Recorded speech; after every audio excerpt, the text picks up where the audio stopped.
Of course, when all this was happening, everybody was saying, I need to check in on The View tomorrow. I have to watch The View tomorrow. I have to see what Whoopi Goldberg and Joy Behar and Sunny Hostin have to say about this, because we know they're going to be melting down and hearing that Trump has won the election. Now we check in with The View, and they're all dressed as though a funeral is taking place. All except Whoopi Goldberg. It seemed like Whoopi Goldberg said, you know what?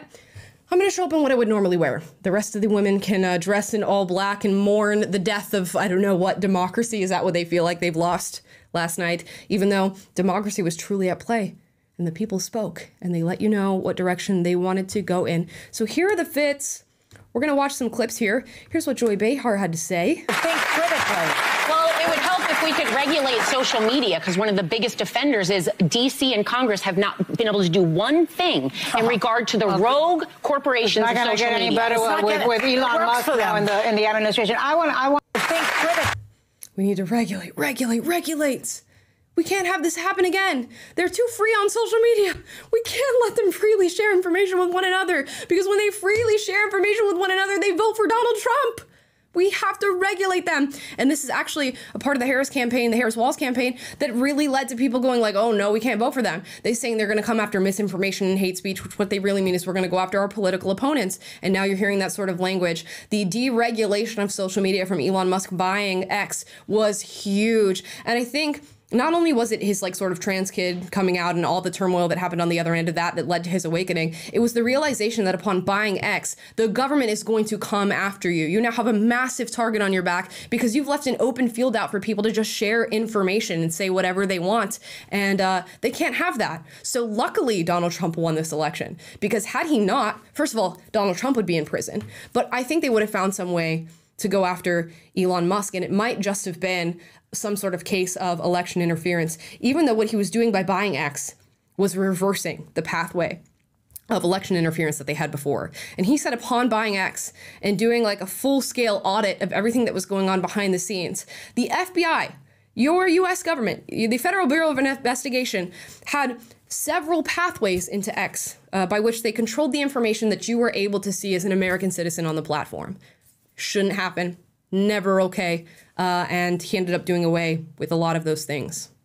So there you go. He mentioned on Joe Rogan as well that the communications between Twitter staff, the old Twitter staff, and the FBI were deleted every 2 weeks. So whatever directives that the FBI or the Biden administration was communicating on these back channels to Twitter to say, hey, censor this person, quash this narrative, this is information, this is hate speech, you have to do this. However they were colluding, we mostly have no evidence of it now. We have it in the Twitter files, broadly speaking, but as far as a lot of the specifics of what was going on, they don't even know. And he bought the entire platform and doesn't have access to that. So just completely shadiness. And so the idea that these ladies of The View are so worried about misinformation and free speech, when it all comes down to who gets to define what is misinformation, who gets to define what is hate speech. And Elon talked about this in his interview with Joe Rogan. It's like the best remedy for misinformation is true information, and you're free to communicate that true information on X. And then they also have as backup the community notes system, which is open source, and anybody can create a better framing or correction of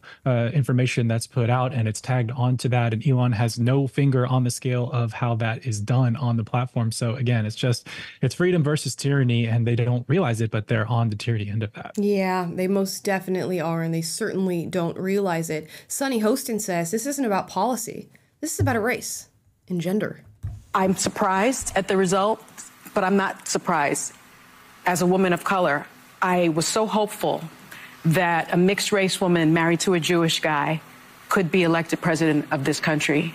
And I think that it had nothing to do with policy. I think this was a referendum of cultural resentment in this country. I'm surprised. Oh, give me a break, Sunny. Every chance she gets the opportunity, every time she just goes after race, gender. She cries about being a person of color. Again, never takes accountability for anything going on. None of her actions, none of the rhetoric that she shares, none of the times that she's been corrected. She could not possibly come forward and look in the mirror in any way, shape, or form. And we knew The View was going to be very upset about this, and the whole world did. So I think they kind of like, everybody recognized like they probably had their morning meeting and were like, okay, we're gonna try to handle this in the best way. We're not gonna have any off-color moments. We're not gonna go too brash out there. We're certainly not gonna have a meltdown like many people are having. They had to be treading lightly in their response to Trump winning this election. Here's one more clip out of The View. Let's run it. My takeaway is that the system works. We live in a democracy. People spoke. This is what people wanted. I vehemently disagree with the decision that Americans made, but I feel very, very hopeful that we have a democratic system in this country. We should value it. We should love it. We should protest if the situation arises that we need to protest, which I'm sure it will. And I've been through this before with Nixon. It's been very difficult. But boy, oh boy, do we have a country if we can keep it. Yeah. Well, there we go. Of course, the underlying sentiment is that there is somehow a country under threat with Trump being the president, and that there, of course, will be something we have to protest about. Of course. Of course. It's the very nature of the being itself and having a Republican president. There will be something that we will need to protest. But in general, I can get behind her sentiment. This was the democratic process at work, and it led to where it led, much to the shock and dismay of the women on The View. And so far, they've handled it well. I think everybody in the media is probably doing cartwheels because this means they have 4 more years of consistent content.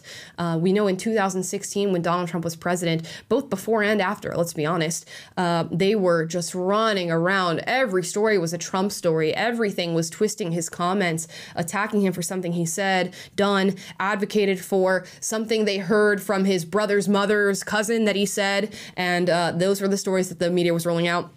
Now they'll get to do that again because I think they'll be damned if they don't try to attack him in his final term as a U.S. president. So if anything, they have a whole bunch of ammunition.